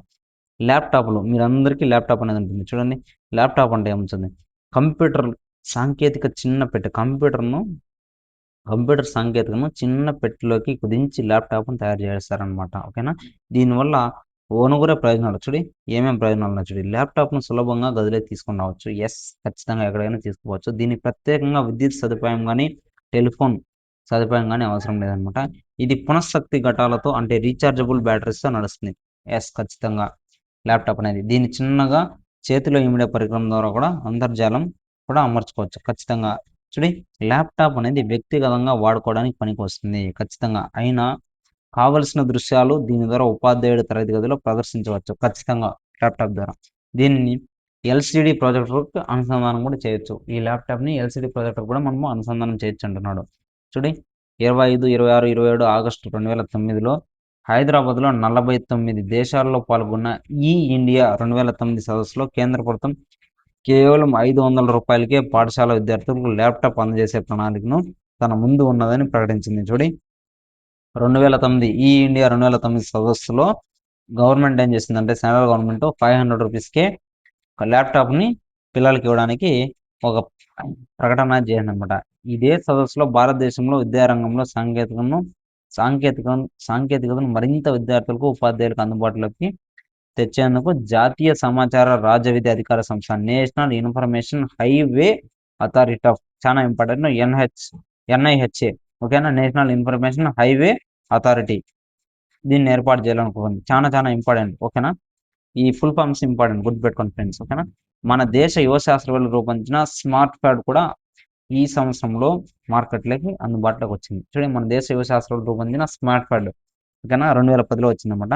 కేవలం రూ. 15,000 ఆడమ్ అన్న పేరుతో కెమెరా చూడండి, ఆడమ్ అన్న పేరుతో కెమెరా వెబ్ సౌకర్యం కూడా ఉండి విడుదల కానున్న ఈ పరికరం ల్యాప్టాప్కి పోటీగా నిలవగలదని శాస్త్రవేత్తలు భావిస్తున్నారు అనమాట. ల్యాప్టాప్కి పోటీగా ఈ ఆడమ్ అన్న పేరుతో ఉన్న వెబ్ కెమెరా అనేది ఉపయోగపడుతుంది అంటాము. నెక్స్ట్ చూడండి, ఎల్సిడి ప్రాజెక్టర్ అంటే ఏం సార్, నేటి కాలంలో లిక్విడ్ క్రిస్టల్ ప్రాజెక్టర్ చాలా ఇంపార్టెంట్. ఎల్సిడి అంటే లిక్విడ్ క్రిస్టల్ ప్రాజెక్ట్ అనమాట. విశేషమైన ప్రాచుర్యం పొందుతుంది. టీవీలో కూడా ఇది లిక్విడ్ ప్రొటెక్షన్ సాంకేతికతను వినియోగిస్తున్నారు అనమాట దీంట్లో. ఓకేనా, ఎల్సిడి అంటే ఏం చూడండి, ఎల్సిడి ప్రాజెక్టులను డివిడి, సిడి ప్లేయర్లు, ఐప్యాడ్లు అనుసంధానం చేసి దృశ్యాలను అదేవిధంగా ధ్వనులను తెర మీదకు ప్రసారం చేయడం ద్వారా పాఠ్యాంశాలను విద్యార్థులు చేరవచ్చు. ఖచ్చితంగా ఈ ఎల్సిడి ప్రాజెక్టులు, డివిడి, సిడి ప్లేయర్ల ద్వారా మనం పాఠ్యాంశాలను బోధించవచ్చు అని చెప్తున్నాడు అనమాట. నెక్స్ట్ చూడండి, ప్రాథమిక విద్యార్థుల కోసం తెలుగులో బాపు, రమణ వృద్ధులు రూపొందించిన పాఠ్యాంశాలు సిడి రూపంలో లభిస్తున్నాయి. చూడండి, ప్రాథమిక విద్యార్థుల కోసం తెలుగులో బాపు, రమణ వాళ్ళిద్దరూ రూపొందించిన పాఠ్యాంశాలు అనేది సిడి రూపంలో ఉన్నాయన్నమాట. బాపు అంటే ప్రఖ్యాత సినీ దర్శకుడు, చిత్రకారుడు, కార్టూనిస్టు. ఓకేనా, ముల్లపూడి వెంకటరమణ ప్రముఖ రచయిత అనమాట. వీటిని చూపించడానికి ఎల్సిడి ప్రాజెక్టును ఉపయోగించవచ్చు అంటున్నాడు. ఎల్సిడి ప్రాజెక్టులో టీవీలకు సంగణకాలు అంటే కంప్యూటర్కు అనుసంధానం చేసి వాటిలోని దృశ్యాలను, ధ్వనులను సహా తెర మీదకు ప్రసారం చేయొచ్చు. కరెక్టే కదా, ఈ ఎల్సిడి ప్రాజెక్టుల ద్వారా టీవీలకు సంగణకాలను అనుసంధానం చేసి అంటే కంప్యూటర్కి అనుసంధానం చేసి మనము తెరపైన ప్రదర్శన అనేది చేయవచ్చు అనమాట. ఎల్సిడి ప్రాజెక్టుల ధరలు వివిధ రకాలుగా ఉంటాయన్నమాట. ముందు ఇవి అందరికీ అందుబాటులో వచ్చే అవకాశాలు మెండుగా ఉన్నాయంటున్నాడు. పెన్ డ్రైవ్ అంటే ఏమి, మైక్రోచిప్ అంటే ఏమి, ఈ రోజు మనం వాడుతున్న సిడి అంటే కాంపాక్ట్ డిస్క్ అంటే ఇప్పుడు పెన్ డ్రైవ్లు, మైక్రోచిప్లు వాడకం అనేది బాగా పెరిగిపోయింది. ఎస్, సిడీల కంటే కూడా వీటిలో శ్రవణ దృశ్య నాణ్యత అనేది ఎక్కువగా ఉంటుంది అనమాట. చూడి, వీటిని కంప్యూటర్లకు అనుసంధానించి, సంగణకాలకు అనుసంధానించి దృశ్య శ్రవణ ఉపకరణాలు చాలా మంది ఉపయోగిస్తున్నారు అనమాట. అయితే అంతేకాకుండా పెన్ డ్రైవ్ మీకు అందరికీ తెలుసు, పెన్ డ్రైవ్ల ద్వారా కూడా నేరుగా అంతర్జాతీయానికి అంటే ఇంటర్నెట్కి అనుసంధానించడం కోసం మరింత సులభమైంది అనమాట ఈ పెన్ డ్రైవ్ అనేది. ఇక ఎటువంటి టెలిఫోన్ వ్యవస్థ లేకుండా అంతర్జాలాన్ని మనం సంగణకంలోనే అంటే కంప్యూటర్లోనే పొందే విధంగా అనేక కంపెనీలు ఇప్పటికే మార్కెట్లోకి పెన్ డ్రైవ్ని, మైక్రోచిప్స్ని విడుదల చేస్తాయి. ఇప్పుడు ఆల్రెడీ చాలా అప్డేట్ అయిపోయింది, మనకి ఇవన్నీ తెలుసు అనమాట. ఓకేనా, చూడండి, దృశ్య శ్రవణ యంత్రాలుగా సెల్ ఫోన్ వాడుతుంది. దృశ్య శ్రవణ యంత్రాలుగా సెల్ ఫోన్ అనేది ఏ విధంగా వాడతామో సార్ చూద్దాము సార్. ఓకేనా, చూడండి, నేడు సెల్ ఫోన్ అంత చౌకగా లభించే పరికరం మరొకటి లేదనమాట. మొబైల్ కూడా తక్కువ దొరుకుతుంది. ఈ పరికరం వ్యక్తిగతంగా ప్రపంచవ్యాప్తంగా అనేక సాంకేతికతను కలిగి ఉన్న పరికరం ఇది మాత్రమే. పైగా దీని అవసరం గురించి ఎవరికి మనం చెప్పాల్సిన అవసరం, నచ్చ చెప్పాల్సిన అవసరం లేదు. మీకు అందరికీ తెలుసు మొబైల్ ఏ విధంగా వాడతారని. సాంఘిక అభివృద్ధికి ఇదొకటి ట్రోజన్ హార్స్ లాంటిదని. ఓకేనా? సాంఘిక అభివృద్ధికి ఇదొకటి ట్రోజన్ హార్స్ లాంటిదని సెల్యులర్ టెక్నాలజీ శాస్త్రవేత్తన జొనాథన్ రాట్ బెర్గ్ అనే అంటారు. చూడు జొనాథన్ రాట్ బెర్గ్ అనే వ్యక్తి ఏమంటాడంటే సాంఘిక అభివృద్ధికి ఇదొక ట్రోజన్ హార్స్ లాంటిది అని చెప్పింది ఎవరంటే ఎవరు? Jonathan rot బెర్గ్. ఓకేనా? నెక్స్ట్ చూడండి, ట్రోజన్ హార్స్ ఒక గ్రీకు యుద్ధంలో వాడిన ఒక పెద్ద కొయ్య గుర్రం అనమాట. ట్రోజన్ హార్స్ అనేది ఒక గ్రీకు యుద్ధంలో వాడిన పెద్ద కొయ్య గుర్రం వంటిది. ఇందులో అనేక మంది సైనికులు దాక్కుని తర్వాత తగిన తరుణంలో ఇందులో నుంచి దిగి శత్రువులు సైనికులను హతమారుస్తారనమాట. చాలా మంది దాంట్లో దాక్కొని అందులో దిగిన శత్రువుల్ని వీళ్ళు హతమారుస్తారు అంటున్నమాట. రాబోయే కాలంలో కంప్యూటర్ వాడకం తగ్గి అందరూ సెల్ ఫోన్ మీదనే ఆధారపడతారని జాన్ అండర్సన్ అనే మరొక వ్యక్తి చెప్పాడు. రాబోయే కాలంలో కంప్యూటర్ల వాడకం తగ్గి అందరూ సెల్ ఫోన్ మీదనే ఆధారపడతారని చెప్పారనమాట. లాటిన్ అమెరికాకు చెందిన జోనాథన్ రాట్బర్గ్ తన దగ్గర పనిచేస్తున్న పరిశోధక విద్యార్థులు సెల్ ఫోన్ ప్రపంచాన్ని మార్చడమని, అంటే తన దగ్గర పనిచేస్తున్న పరిశోధకులు విద్యార్థులు సెల్ ఫోన్తో ప్రపంచాన్ని మార్చడం ఒక సవాలు అని విసిరితే దాన్ని స్వీకరించిన పరిశోధన విద్యార్థులు మసాచుసెట్స్ ఇన్స్టిట్యూట్ ఆఫ్ టెక్నాలజీ అమెరికాలో దీర్ఘకాలం కొనసాగుతున్న నెక్స్ట్ ల్యాబ్ అనే ప్రాజెక్టులో భాగంగా 2 డజన్లకు పైగా అమలులో పెట్టదగిన పరిశోధన పత్రాలను అనేది సమర్పించారనమాట. అంటే వాడు మన ఎవరున్నారో జొనాథన్ రాట్బర్గ్ అనే వ్యక్తి సెల్ ఫోన్ ప్రపంచాన్ని మార్చండి, సెల్ ఫోన్తో ప్రపంచాన్ని మార్చండి అనే ఒక టాపిక్ ఇస్తే దాన్ని సవాలుగా స్వీకరించిన అక్కడ పనిచేస్తున్న విద్యార్థులు మసాచుసెట్స్ ఇన్స్టిట్యూట్ ఆఫ్ టెక్నాలజీ అమెరికాలో ఉందన్నమాట. వాళ్ళు దీర్ఘకాలం దీన్ని చేసి నెక్స్ట్ ల్యాబ్ అనే ప్రాజెక్టులో భాగంగా 2 డజన్లకు పైగా వాళ్ళ యొక్క పరిశోధన పత్రాలు ఇచ్చారనమాట. వీటి మూలంగా ఆరోగ్యం భాగంగా ఎక్స్రే టెలిమెడిసిన్, అదేవిధంగా ఎక్స్రే కిరణాలు, అల్ట్రాసౌండ్స్, శ్రవణ తీవ్రత ధ్వని తరంగాలు, కార్డియోగ్రామ్లు, ప్రతిధ్వని తరంగాలు మొదలైన సైతం సెల్ ఫోన్లో సాధ్యమవుతున్నాయని చెప్పారనమాట. వ్యవసాయానికి సెల్ ఫోన్ ద్వారా సూచనలు, బ్యాంక్ లావాదేవీలు కానీ అంతర్జాలాల అనుసంధానాలు కూడా లభ్యమవుతాయి. ఇవన్నీ మనకు తెలిసినవి అనమాట. దేని పరంగా ఉపయోగపడుతుంది అనేసి. ఓకేనా ఫ్రెండ్స్? చూడి, విద్యారంగానికి సంబంధించి ఇప్పటికే సెల్ ఎడ్ అనే ప్రాజెక్టు ద్వారా భారతదేశంలో ప్రాథమిక విద్య నేర్పడానికి అనేక సెల్ గేమ్స్, పదబంధ ప్రహేళికలు సెల్ ఫోన్లో ప్రవేశపెట్టారనమాట. అయితే దానికి సంబంధించిన ఆటలన్నిటినీ అంతర్జాలం ద్వారా సెల్ ఫోన్లో ప్రవేశపెట్టి వాటిని నిలకడగా సెల్ ఫోన్లో ఉంచాలి అంటున్నాడు. ఎందుకంటే వీటిని అనేక మంది విద్యార్థులు వాడుతున్నారు, కానీ వాళ్ళందరూ సెల్ ఫోన్లో కేవలం శ్రవ్య ఉపకరణాలుగా వ్యక్తిగత సమాచారం, వ్యక్తిగత ఛాయాచిత్రాల కోసం వాడుతున్నారు ఎక్కువ మంది. అయితే వీటిని విద్యారంగంలో పరిమితంగా ఉపయోగించుకుంటేనే వీలుంది అని చెప్తున్నారనమాట. ఓకేనా? నెక్స్ట్ చూడి, సెల్ ఫోన్ని ఎల్సిడి ప్రొజెక్టర్ కానీ అంటే కంప్యూటర్ కానీ అనుసంధానం చేయడం వల్ల సెల్ ఫోన్ ద్వారా చిత్రీకరించిన వీడియోలు కానీ, సెల్ ఫోన్లో రికార్డ్ చేస్తున్న దృశ్యాలు కానీ తరగతిలో ప్రదర్శించవచ్చు. ఖచ్చితంగా చేయవచ్చు. ఇది మనకు తెలిసిన విషయమే. అయితే ఈ విధంగా దృశ్య శ్రవణ పరికరాలను దీనిని మనం ఇంతవరకు పరిగణించడం లేదన్న విషయం యథార్థం. అంటే ఈ దృశ్య శ్రవణ పరికరంగా దీనిని మనం ఇంతవరకు పరిగణించడం లేదని తెలుసుకునేది ఇది యథార్థం అంటున్నాడు. సెల్ ఫోన్ను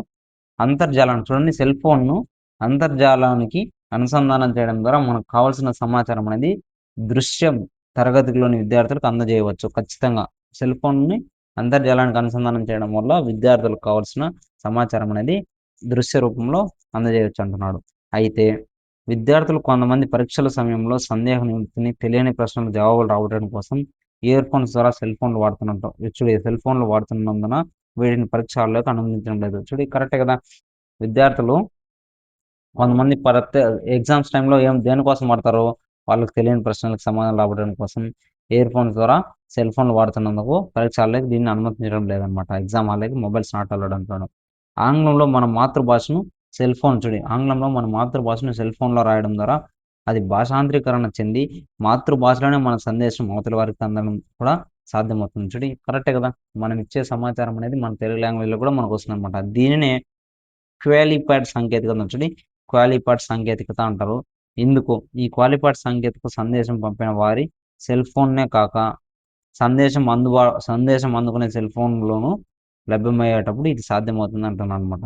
నెక్స్ట్, తోలుబొమ్మలు అంటే ఏమి? ఓకేనా? తోలుబొమ్మలు అంటే ఏమి ఒకసారి చూద్దాం ఫ్రెండ్స్. నెక్స్ట్ చూడండి. తోలుబొమ్మలు అంటే ఏం సార్? ఇంపార్టెంట్. తోలుబొమ్మలు ఆడించడం ద్వారా విద్యార్థులు వినోదమే కాకుండా ఆ ఆట విషయానికి సంబంధించినట్లయితే విజ్ఞానం కూడా అందుతుందనమాట. ఇప్పటికే ఉత్తరప్రదేశ్ రాష్ట్రంలో తోలుబొమ్మల ఆటకు ధ్వన్యానుకరమైన సంగీతాన్ని జోడించి గత విద్యా సంవత్సరం అంటే 2009, 2010 ఆ రాష్ట్రంలో ఉన్న అన్ని ప్రాథమిక పాఠశాలలో ప్రవేశపెట్టారనమాట. ఎక్కడ? ఉత్తరప్రదేశ్‌లో అన్న. ఓకేనా? నెక్స్ట్ చూడండి. అయితే ఇటువంటి విధానానికి ఉపాధ్యాయులకు కొంత వృత్యంతర శిక్షణ కూడా అవసరమైంది. ఖచ్చితంగా ఇన్ సర్వీస్ ట్రైనింగ్ అనేది ఖచ్చితంగా ఈ తోలుబొమ్మలో ప్రదర్శించాలంటే వాళ్ళకి కూడా తెలియాలి కదా! కాబట్టి అది. ఇప్పుడు బాల సాహిత్యం అంటే ఏం సార్? ఇంపార్టెంట్ చూద్దాం ఒకసారి. 2006, 2007 బాల సాహిత్యం 2006, 2007 సంవత్సరంలో సర్వశిక్ష అభియాన్ మన రాష్ట్రంలో ఉపాధ్యాయ ప్రాథమికోన్నత పాఠశాలలో 2006, 2007 సంవత్సరంలో సర్వశిక్ష అభియాన్ అనేది మన రాష్ట్రంలో ప్రాథమిక మరియు ప్రాథమికోన్నత పాఠశాలలో బాలలకు సృజనాత్మకమైన శక్తులు అలవడాలనే సదుద్దేశంతో బాలికల నుంచి రచనలను ఆహ్వానించి వాటిని పుస్తకాలుగా ప్రచురించడానికి పూనుకుందన్నమాట. ఏం చేసింది ఈ సరస్వతి అభియాన్ అనేది ప్రాథమికోన్నత పాఠశాలలో బాలలకు సృజనాత్మకత శక్తులు అలవడాలనే సదుద్దేశంతో బాలికల నుంచి రచనలను ఆహ్వానించి వాటిని పుస్తకాలకు ప్రచురించడానికి ఏర్పాటు చేసింది అనమాట. బాలకుల యొక్క కవితలు, అదేవిధంగా కవితలు, కథా చిత్రాలు అనేకం ఆయా జిల్లాల్లో సర్వశిక్షణ అభియాన్ కార్యక్రమాలకు సమర్పించారనమాట. తెలుగు పాఠం చెప్పిన తర్వాత బాలికలకు ఆ పాఠంలోని ఘటనలను, వివరణలను ఉపయోగించి కథను రాయమని కోరవచ్చు. వాళ్ళే కొత్తగా కథను రాయమని చెప్పొచ్చు అనమాట. జన విజ్ఞాన వేదిక వంటి కొన్ని స్వచ్ఛంద సంస్థలు ఆయా జిల్లాల్లోని బాలికల నుంచి కథలను ఆహ్వానించి పుస్తకాలుగా ప్రచురించడానికి పూనుకున్నాయన్నమాట. ఖచ్చితంగా ఓకేనా? జన విజ్ఞాన వేదిక వంటి కొన్ని స్వచ్ఛంద సంస్థలు ఏం చేస్తాయి? ఆయా జిల్లాల్లోని బాలికలకు నుంచి కథలను ఆహ్వానించి వాటిని పుస్తకాలకు ప్రచురించడానికి పూనుకున్నారనమాట. ఆ సందర్భంగా జన విజ్ఞాన వేదిక అనేది నెల్లూరు జిల్లా పిల్లోల కథలు అనే పుస్తకం కూడా వెలువరించిందనమాట. నెల్లూరు జిల్లా పిల్లోల కథలు అనేది కూడా ఈ జన విజ్ఞాన వేదిక అనేది ప్రచురించిందనమాట. మన ఉపాధ్యాయులు ఇటువంటి అనేక కార్యక్రమాలు వెన్నదున్నుగా నిలిచి విద్యార్థుల్లో సృజనాత్మక శక్తులను పెంచడం ద్వారా సంఘంలో ఆ సాంఘిక శక్తులు ప్రబలకుండా నిరోధించేందుకు కృషి చేయాలి. కరెక్టే కదా! మన ఉపాధ్యాయులు ఇటువంటి అనేక కార్యక్రమాలను వెన్నుదన్నుగా నిలిచి బాగా కార్యక్రమాలకి విద్యార్థుల్లో ఉన్న సృజనాత్మక శక్తులను పెంచడం ద్వారా సంఘంలో అసాంఘిక శక్తులు ప్రబలకుండా ఓకేనా? అసాంఘిక శక్తులు ప్రబలకుండా మనము నిరోధించవచ్చనమాట. ఓకేనా? ఈ సాహిత్యం ద్వారా తెలుగు భాష అభివృద్ధి కూడా బాగా సుసాధ్యమవుతుందని చెప్తున్నారు. ప్రత్యేక విద్యార్థులకు అవసరమైన బోధనాభ్యాసం ఉపకరణాలు లేవు సార్. ప్రత్యేక విద్యార్థులకు అవసరమైన బోధన ఉపకరణాలు చూద్దాం. ఇప్పుడు సాధారణ పాఠశాలలో కూడా దృష్టి కోల్పోయిన విద్యార్థులను పరీక్షలు రాయడానికి ప్రభుత్వం అనేది అనుమతిస్తుంది అనమాట. వీరికి కాగితం మీద ఉబ్బికి వచ్చిన అక్షరాలు పదాలు ఉపయోగించాలి. కాగితం మీద ఉబ్బికి వచ్చిన అక్షరాలు పదాలు ఉపయోగించాలన్నమాట. స్త్రీ పరిణామ బోధనాభ్యాసన ఉపకరణాలు తప్పనిసరిగా వినియోగించాలన్నమాట. వీరికి ఓకేనా? వీరికి భాషా ప్రయోగశాల ఎంతో అవసరం అనమాట. పరీక్షలు రాయడానికి వీరికి సహాయకులు కూడా ఖచ్చితంగా ఉండాలి. ఎగ్జామ్ రాయడానికి హెల్పర్స్ అనేది ఉండాలన్నమాట. ప్రత్యేక విద్యార్థుల కోసం సాంకేతిక పరికరాలు అనేది ఏ విధంగా ఉన్నాయి? వినికిడి, భాషణం, దృష్టి నైపుణ్యం. వినికిడి కానీ, భాషణం కానీ, దృష్టి నైపుణ్యాలు కోల్పోయిన విద్యార్థుల కోసం అనేక ఉపకరణాలను నేడు మార్కెట్లో ప్రవేశించాయంటున్నాడు. ఏమేమి చేస్తున్నాయి? విద్యార్థులు వినికిడి పరికరాలను అంటే హైరింగ్ ఎయిడ్స్ అనేది సర్వశిక్ష అభియాన్ సరఫరా చేస్తుంది అనమాట. హియరింగ్ ఎయిడ్స్ అనేది ఓకేనా? వీటి గురించి అవగాహన ఉపాధ్యాయులకు ఉండడం వల్ల వీటిని అవసరమైన విద్యార్థులకు అందజేయడానికి కృషి చేస్తారనమాట. దాని మూలంగా ఉపాధ్యాయునికి బోధన అనేది సులభతరం అవుతుంది. ఓకేనా? మరొక రకమైన చెవి నాట్లు అంటే కొక్లియర్ ఇంప్లాంట్స్ అంటే లోపలి చెవిలో గల సర్కిలాకార రంధ్రంలో అమర్చే పరికరాలు ఉన్నాయన్నమాట. వీటి మూలంగా శ్రవణ నైపుణ్యం లేని విద్యార్థులకు వినికిడి శక్తి కూడా ఉపయోగపడుతుంది. డెఫ్ అనేది ఉంటుంది కదా, వాళ్ళకి ఏం చేస్తామంటే ఈ పరికరాలు పెట్టినామంటే చెవిడ్ మిషన్స్ అంటారు కదా వాటిని. ఓకేనా? అయితే పూర్తిగా చిన్నతనం చూడండి ఫ్రెండ్స్. అయితే పూర్తిగా చిన్నతనం నుంచి కూడా వినికిడి శక్తి లేకపోవడం వల్ల మాటలు సరిగ్గా రాని మూగ, చెవిటి ఇంకా పూర్తిగా దృష్టి లేని విద్యార్థులు కూడా నేడు మాటలు పూర్తిగా వచ్చే విధంగా, వింటున్న విషయం అవగాహనలోకి వచ్చే విధంగా సంగణక అంటే కంప్యూటర్ టెక్నాలజీ అందుబాటులోకి వచ్చింది. చూడండి, మనము చిన్నతనం నుంచి కూడా వినికిడి శక్తి లేకపోవడం వల్ల మాటలు సరిగ్గా రాని, మూగ, చెవిటి, ఇంకా పూర్తిగా దృష్టి లేని విద్యార్థులు కూడా నేడు మాటలు పూర్తిగా వచ్చే విధంగా వింటున్న విషయం అవగాహనలోకి వచ్చే విధంగా కంప్యూటర్ సాంకేతికత అన్నది అందుబాటులోకి వచ్చిందని చెప్తున్నారు ఫ్రెండ్స్. నెక్స్ట్ చూడండి, ఎవరికి ప్రత్యేక శిక్షణ గల పిల్లలకు అన్నమాట ఇది. నెక్స్ట్ చూడండి, రేడియో తరంగాలను విద్యుత్ తరంగాలను సేకరించగలిగిన ఎలక్ట్రోడ్లో చర్మం కింది భాగంలో చూడి రేడియో తరంగాలను విద్యుత్ తరంగాలను స్వీకరించగలిగిన ఎలక్ట్రోడ్లను చర్మం చిన్న భాగంలో చొప్పించి వాటికి సంబంధించిన తీగలను మెదడులోకి వైద్యులుగా ప్రవేశపెడుతున్నారు అనమాట. వాటికి సంబంధించిన తీగలను మెదడులోకి వైద్యులుగా ప్రవేశపెడుతున్నారు అనమాట. ఈ ఎలక్ట్రోడ్లు పూర్తిగా ఘనస్థితిలో ఉంటాయన్నమాట. వీటికి ఎటువంటి ఘటాలు కానీ బ్యాటరీలు కానీ అవసరం లేదన్నమాట. ఈ వ్యక్తి జీవిత కాలంలో నిరంతరం బాగా పనిచేస్తాయన్నమాట. వీటిని శక్తి ప్రేరకాలు, ఓకేనా, శక్తి ప్రేరకాలు స్టిమోసెల్స్ అని అంటారన్నమాట. వీటిని కంప్యూటర్ ద్వారా సందేశాలు పంపడం, అదేవిధంగా మెదడు ఉత్తేజం కావడం వల్ల సంబంధిత కండరాలు కూడా ఉత్తేజితమై మూగ, చెవిటి, అంధ విద్యార్థులకు నేర్చిన ప్రక్రియ అనేది అలవాటమే కాకుండా మెల్లమెల్లగా సంబంధిత నైపుణ్యాలు కూడా అలవడతాయని శాస్త్రజ్ఞులు చెప్తున్నారు ఫ్రెండ్స్. నెక్స్ట్ ఏముంది, అయితే సంబంధిత అవయవాల్లో లోపాలు ఉండకూడదు. ఆ సాంకేతికత ఆధారంగా సంబంధిత నాడీ కణాలను న్యూరాన్ని కంప్యూటర్ని అనుసంధానం చేస్తున్నారు అనమాట. 1960లోనే ప్యాట్రిక్ ఫ్లానగన్ ఒక న్యూరోఫోన్ ను అభివృద్ధి చేయడం ద్వారా వినికిడి శక్తి కోల్పోయిన వారికి స్పష్టంగా వినగలగారని రుజువు చేశాడు. ఎవరు? ప్యాట్రిక్ ఫ్లానగన్ అనే వ్యక్తి 1960 సంవత్సరంలోనే దీన్ని న్యూరోఫోన్ అనగానే దాన్ని ఏర్పాటు చేశాడు అనమాట. ఈ విధంగా అన్ని రకాల బోధనోపేక్షణ ఉపకరణాలను ఉపయోగించి విద్యార్థులను దండించడం, ఆకర్షణీయంగా లాలనతో పాఠాలు చెప్పే అవకాశం కూడా ఉపాధ్యాయులకి ఉన్నాయి అని చెప్తున్నారు. మారణ అంటే మారకవి, ఓకేనా. మారణ కవి తన యొక్క భాస్కర శతకాన్ని ఎవరు రచించింది? మారణ కదా. ఈ కింది పద్యం ఉపాధ్యాయులకు శిరోధార్యం అంటున్నారు. ఏం పద్యం ఇచ్చాడు? నుడువుల నేర్పచాలని మనసు బెరిందోక తప్పిడం